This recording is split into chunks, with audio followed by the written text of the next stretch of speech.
fazer aqui uma simulação como que os sistemas lineares respondem a sinais senoidais, certo? A sinais senoidais. Então, o que nós temos aqui? Primeiro, temos um sistema linear qualquer, um sistema de primeira ordem, tá? Um sistema de primeira ordem. Aplicado a esse sistema, nós temos uma entrada senoidal, tá? Então, é uma entrada senoidal pura. Nesse caso específico, nós temos aqui um sinal com uma frequência de 0,1 radianos por segundo, certo? Bom, então eu estou entrando com apenas uma componente senoidal e nós vamos analisar aqui na saída, a entrada e a saída, tá? Então veja o que acontece. Vamos simular aqui. Nesse caso, nós temos praticamente a linha amarela a entrada e a linha roxa a saída, tá? Nós temos praticamente sempre a mesma frequência, tá claro isso? Que é a mesma frequência? Sim.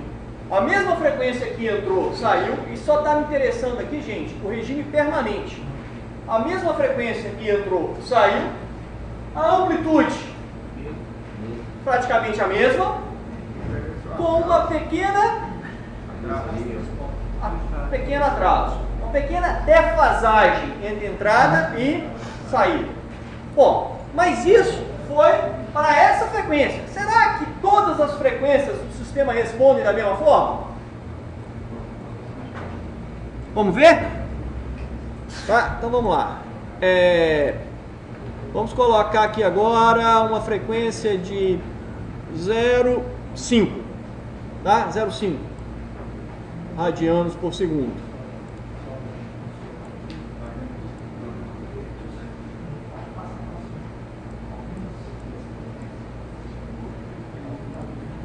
Então vamos lá.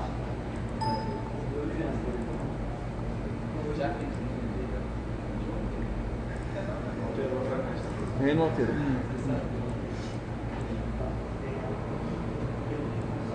Vamos passar aqui para 0,5.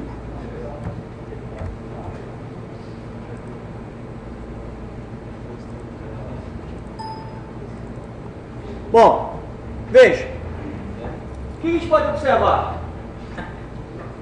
Que para essa frequência 0,5, a amplitude diminuiu, correto? E aparentemente aumentou a defasagem. Aumentou a defasagem, tá? Se a gente focar aqui um pouco mais, a gente vai ver que a defasagem aumentou, certo? Bom, então para a frequência 0,5. Vamos colocar agora a frequência de 1 radiano por segundo.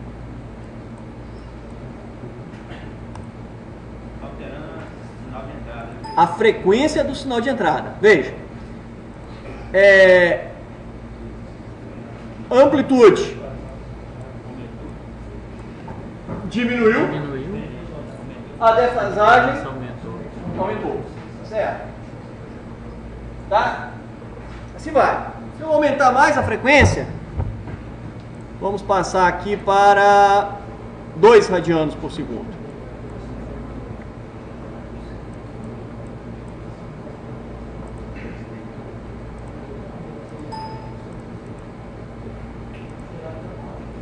Veja, a frequência aumentou e a amplitude diminuiu mais ainda, tá certo? Aí a pergunta é o seguinte, será que todo sistema responde da mesma forma? E se eu mudasse aqui a característica do meu sistema, por exemplo, colocasse aqui 10 sobre S mais 10,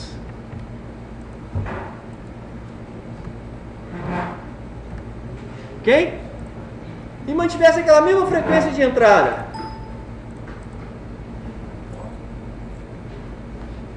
Agora já foi a mesma, praticamente a mesma amplitude que entrou, saiu.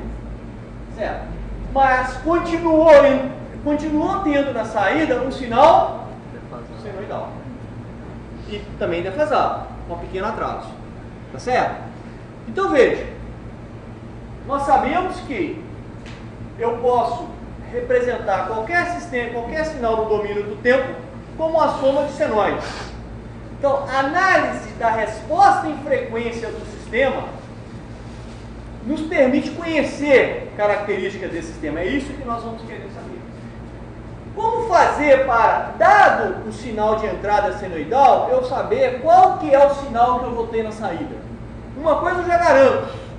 Se entrou o sinal senoidal no sistema linear, na saída nós também teremos o sinal senoidal. Certo? Então é esse assunto que nós vamos discutir. Ok?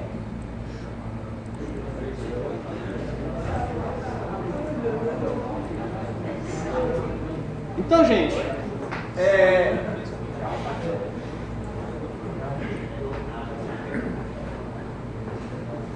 todo sistema linear, se eu entro com um sinal senoidal, em regime permanente, nós temos também um sinal senoidal. O que vai diferir da entrada é a amplitude e fase. Então, o que nós queremos discutir é isso. Tá? Bom, primeiro, vamos pegar alguns conceitos iniciais. Conforme eu disse, frequência, tempo com resposta em frequência é a resposta em estado estacionário de um sistema para uma entrada senoidal. Certo? Algumas vantagens apontadas. Primeiro, que eu não necessito a priori conhecimento de polos e zeros. Eu posso considerar o sistema como caixa preta. Tá? Os testes são relativamente simples, o método é intuitivo. Pode ser aplicado a funções com atraso de transporte. Permite ajustar a faixa de passagem do sistema de modo a torná-lo mais imune a ruídos. E pode ser estendido a sistemas não lineares. A resposta em frequência também pode ser aplicada em sistemas não lineares. A desvantagem é que a resposta em frequência ela é mais abstrata para a gente do que a resposta no tempo. Nós somos muito acostumados com respostas no tempo. Em frequência já é um pouco mais de abstração. Tá? Me dá uma visão qualitativa da resposta transitória, indireta. Tá? A execução prática da obtenção, não é muito prática a obtenção da resposta em frequência, embora com a informatização fique um pouco mais simples. Tá? Bom, então, basicamente o que nós temos é isso. É um sinal x de t aplicado na entrada, a minha função de transferência e a meu sinal y de t. Tá? Então isso aqui está no domínio S. Nós queremos analisar o domínio da frequência. Tá? Então o sinal de entrada ele é considerado dessa forma. Um x de t, uma amplitude x seno de ômega t, sendo ômega a frequência desse sinal, em radianos por segundo. Tá? O g de S é um polinômio em S no numerador sobre um polinômio em S no denominador. Ele tem esse formato. Tá? Vamos lá. Então nós podemos dizer que o y de S é o g vezes x, que multiplica p sobre q vezes x de S. Tá? Bom, então é isso aí. Se eu passo o x de S para o domínio da frequência, veja.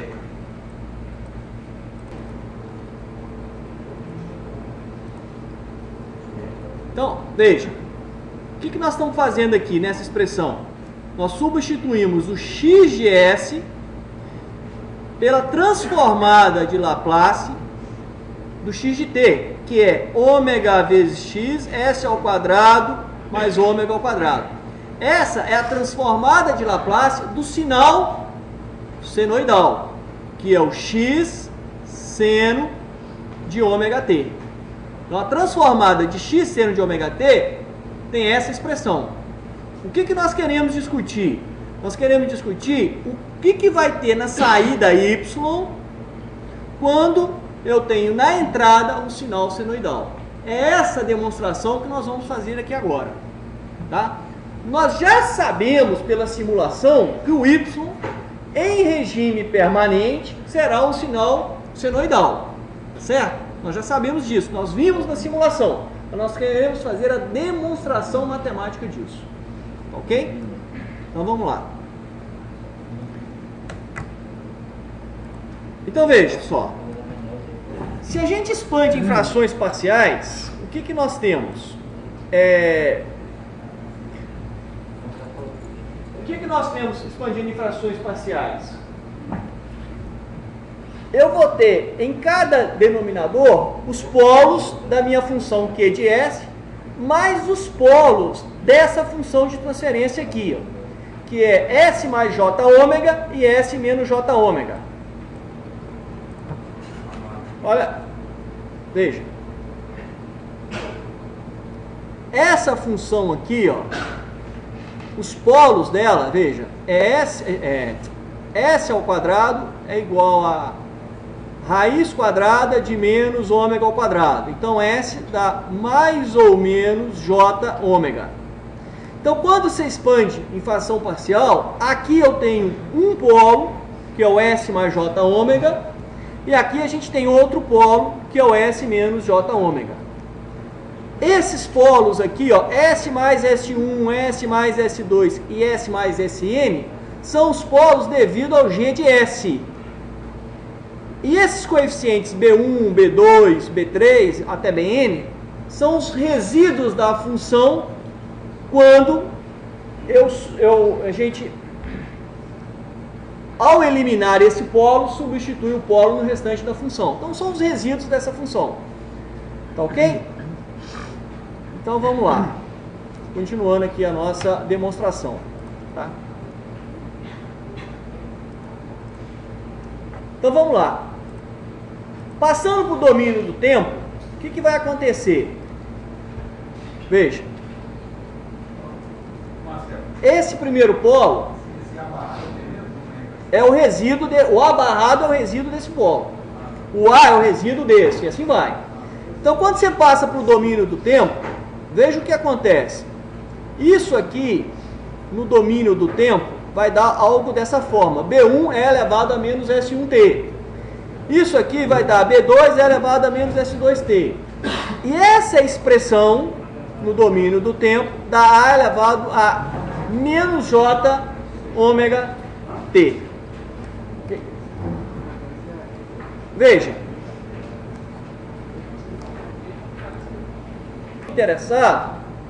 Nós estamos interessados no regime permanente. Então veja, o que vai acontecer?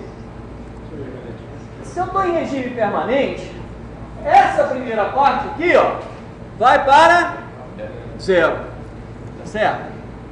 Porque eu estou considerando o sistema estável, tá? Essa segunda parte também para zero, Ou seja, o meu y de t vai ficar desse formato. A é elevado a menos j ômega t, mais a barra é elevado a menos j ômega t. Então, o que nós precisamos descobrir são os valores de A e de A barra, correto? E qual a relação que esses valores têm com a frequência do sinal de entrada, que é o ômega, certo? Então, veja, para calcular o A, o que nós vamos pegar? Nós vamos pegar a expressão, vou multiplicar pelo polo S mais J ômega, porque se vocês olharem, sobre o resíduo do polo A, olha, sobre o resíduo do polo A eu tenho S mais J ômega, então eu vou pegar a expressão, multiplicar por esse polo S mais J ômega e fazer S igual a menos J ômega, tá? Veja o seguinte,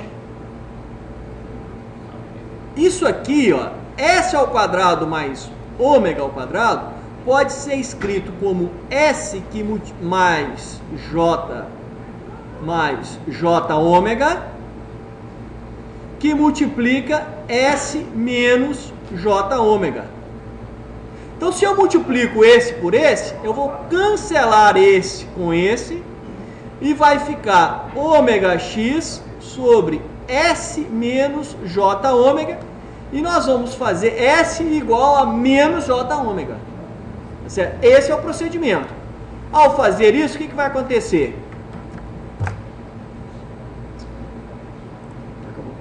O que vai acontecer? Nós vamos ter essa expressão aqui. Tá? Menos x g de menos j ômega 2J. Por que apareceu o menos g de j ômega? Porque nós substituímos o S por menos j ômega. Por isso que apareceu aquela expressão menos g de j ômega. Bom, dando sequência, para calcular o A barra é o mesmo processo, só que aqui nós vamos multiplicar por S menos j ômega. Então, o A barra vai dar x, g de j ômega, sobre 2J. Tá? Bom, então veja, o g de j ômega é uma variável complexa. Se é uma variável complexa, o g de j ômega também será uma variável complexa. Então, nós podemos representar ele por um módulo que multiplica E elevado a jφ, ou seja, um módulo e uma fase. Um módulo e uma fase. Certo? Então, veja, da mesma forma, o g de menos j ômega vai ter o mesmo módulo de g de j ômega, só que a fase menos φ. Tá? Então, veja, substituindo, o que nós vamos ter? O y de t vai ser o x que multiplica g de j ômega, é elevado a j ômega t mais φ, menos é elevado a menos j ômega mais φ sobre 2j. O y de t, tá certo? Ou seja, o meu y de t, ou seja, a gente chegou à expressão do que o y de t é um x, a amplitude do sinal de entrada, vezes o módulo de j ômega, vezes seno de ômega t mais φ. Veja, o que nós estamos provando aqui matematicamente? Que o sinal y de t tem a mesma frequência do sinal de entrada. E é um sinal senoidal. Isso em regime permanente. Terminado o transitório, nós temos na saída um sinal senoidal, certo? Com a mesma frequência do sinal de entrada, com uma defasagem, com um ângulo, e com a amplitude y, que é x vezes o módulo do g de j ômega. Certo? Então, o y é o x vezes g de j ômega. Ou seja, nós estamos provando matematicamente que o sinal de saída tem a mesma, é um sinal também senoidal, com a mesma frequência do sinal de entrada. Tá? De uma maneira simplificada, você obtém isso quando você substitui do g de s o s por j ômega, que é a chamada função de transferência senoidal, certo? Sendo que o ângulo φ é o arco tangente da parte imaginária de g de j ômega sobre a parte real de g de j ômega. Ok?